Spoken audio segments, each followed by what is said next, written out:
यद्भूतं यच्च भव्यम् यदन्नेनातिरोहति एतावानस्य महिमा अतोऽध्यायागश्च पूरुषः पादोऽस्य विश्वभूतानि त्रिपादस्यामृतम्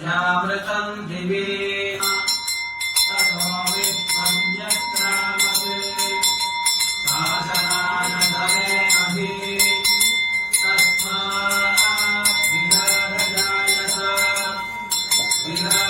विराजोपधिपूरुषः ग्रीष्मजिह्मः शरद्धविः सप्तास्यासन् परिधयः त्रिसप्तसमिधः कृताः देव तैयज्ञम् बर्हिषि प्रोक्षन्ते पुरुषम् जातमग्रतः तेन देवा अयजन्त